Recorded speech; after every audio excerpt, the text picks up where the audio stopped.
രാജു, അകത്തേക്ക് വാ രാജു. ഞാൻ വന്നത് ആരുടെ ഉപചാരം സ്വീകരിക്കാനൊന്നുമല്ല. എനിക്ക് ഋതികയും വർമ്മ സാറിനെ ഒന്ന് കാണണം. അവരൊന്ന് വിളിക്കാവോ? ഇവിടെ വല്യമ്മാവനും ഇല്ല, ഋതികയും ഇല്ല. അവര് രണ്ടുപേരും കൂടെ എവിടെയോ പോയിരിക്ക. രാജു അകത്തേക്ക് വാ, എനിക്ക് വേറെ ഒന്ന് രണ്ട് കാര്യങ്ങൾ പറയാനുണ്ട്. എനിക്ക് മറ്റു കാര്യങ്ങളൊന്നും കേൾക്കണ്ട. അകത്തേക്ക് വരുന്നതുമില്ല. അവര് ഇവിടെ ഇല്ലാന്ന് പറഞ്ഞത് സത്യമല്ലേ? ഞാനെന്തിനാ രാജുവിനോട് നോണ പറയുന്നേ? അതാ പറഞ്ഞ് അകത്തേക്ക് വരാൻ. സംശയം ഉണ്ടെങ്കിൽ നോക്കാലോ.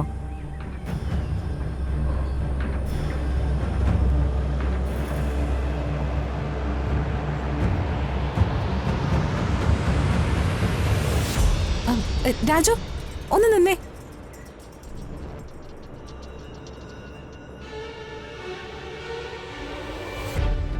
ഒരു സാഡ് ന്യൂസ് പറയാനുണ്ട്.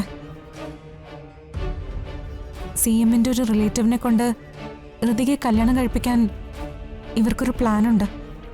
അതിനുവേണ്ടിയാ അവരിപ്പോ ഋതികയും കൂട്ടി പോയിരിക്കുന്നത്. എല്ലാത്തിനും കാരണക്കാരി ഞാനാ.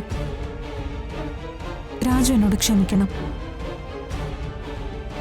രാജു എന്തായാലും ഇപ്പൊ അകത്തേക്ക് ഇരിക്കെ. വല്യമ്മാവന് ഋതിക ഇപ്പൊ വരും. അവരോട് സംസാരിച്ച് രാജു എല്ലാം ക്ഷമിച്ച് ഋതികയെ കൂട്ടിക്കൊണ്ടുപോ. ഇവള് നുണയെ പറയൂ. വർമ്മ സാറിനെ ഒന്ന് വിളിച്ചേക്കാം.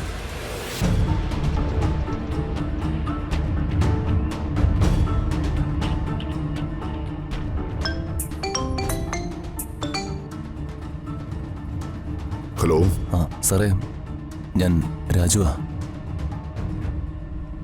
രാജു പ്ലീസ്, ദയവ് ചെയ്ത് നീ എന്റെ ഋതുമോളെ വിളിക്കുകയോ എന്റെ മകളെ അന്വേഷിച്ച് വരികയോ ചെയ്യരുത്. അവൾക്ക് ചേർന്ന കുടുംബം അല്ല നിങ്ങളുടേത്. അവളുടെ ജീവിതത്തിൽ നീ വേണ്ട. പ്ലീസ്, ദയവ് ചെയ്ത് ഉപദ്രവിക്കരുത്.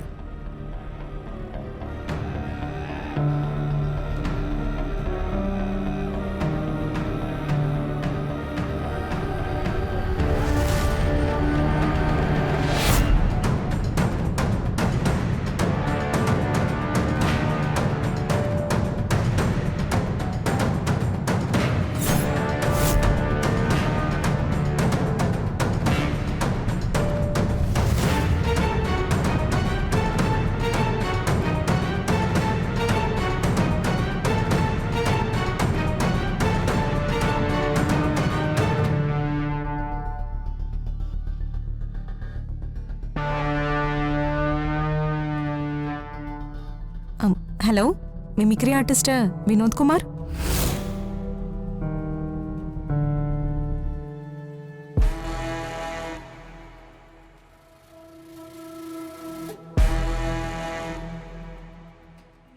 നന്ദന മേഡം അല്ലേ അനന്തപിള്ള സാറിന്റെ മോള്? അതെ. എന്നോട് ഇങ്ങോട്ട് വരാൻ പറഞ്ഞു. ഞാൻ വിനോദ് കുമാർ. ഓ, മിമിക്രി ആർട്ടിസ്റ്റ്. അയ്യോ എൻ്റെ പൊന്നു മാഡം, ഞാൻ പ്രൊഫഷണൽ ആർട്ടിസ്റ്റ് ഒന്നും അല്ല. മിമിക്രിക്കാര് അവരുടെ കൂട്ടത്തിൽ എന്നെ കൂട്ടത്തുമില്ല. അതെന്താ? ഞാൻ ഈ കല കൈകാര്യം ചെയ്യുന്നത് മറ്റുള്ളവരെ ദ്രോഹിക്കാൻ വേണ്ടിയാ, പ്രത്യേകിച്ച് രാഷ്ട്രീയക്കാരെ.